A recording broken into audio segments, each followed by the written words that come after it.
Today we will discuss PTSD, that's post-traumatic stress disorder, its symptoms, how it affects us, and what to do to support self or others on how to deal with it. Hi, my name's Travis. Let's get started. Many people will experience some sort of a trauma during the course of their lifetime. All of us. And sometimes this trauma doesn't have long-term effects. But for millions of us, those symptoms and experiences can linger. And those symptoms cause negative thoughts, flashbacks, and nightmares. These symptoms can affect our daily lives if we allow it. This mental disorder is called post-traumatic stress disorder, better known as PTSD.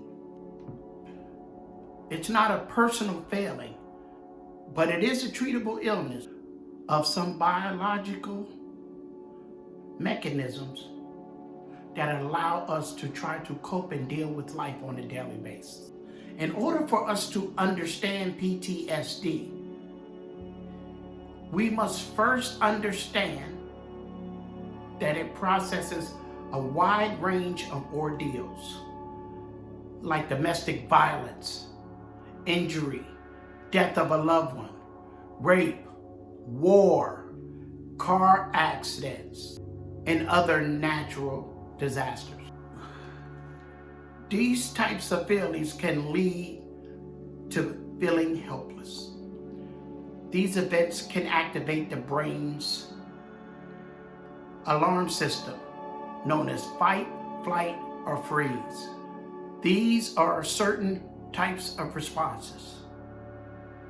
And when the alarm sounds, the HPA axis works together to send signals to the brain. This helps communicate with adrenal glands and internal organs to help regulate functions like heart rate, breathing, and digestion. These chemicals start a cascade that floods the entire body with different stress hormones, causing psychological changes that force the body to prepare to defend itself. Your heart rate increases and your muscles can tense up. Even when a crisis is over, the level of stress can actually last for days, man. It can make you feel very jittery and have all types of flashbacks. For most, the feelings will disappear in a few days. For others, it may take a couple weeks. And this period of time is just allowing the hormones to stabilize.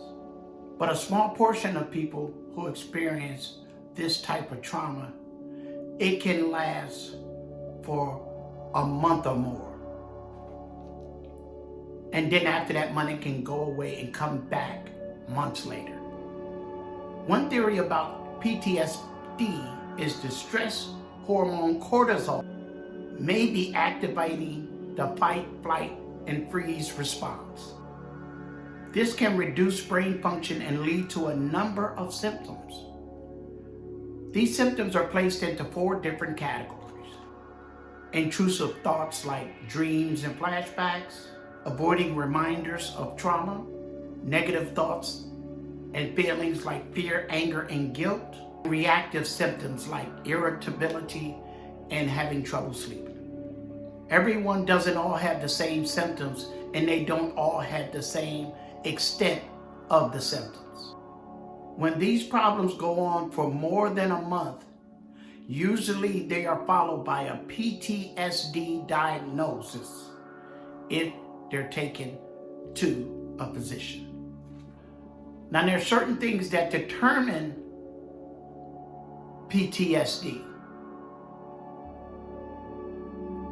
like a previous mental illness or the lack of emotional support. But PTSD's underlying cause remains a medical mystery. Sensitivity to triggers is one of the most major challenges with those coping with PTSD. Also, any physical or emotional stimuli at all that the brain associates with. These can be everyday sensations that are really not dangerous, but they can prompt powerful physical and emotional reactions in someone with PTSD. Like a very loud, abrupt sound. A person with PTSD coming from a war that hears a sound like that, it can easily trigger them back to when they were in the war and they had bombs and all types of things exploding over their head on a daily basis.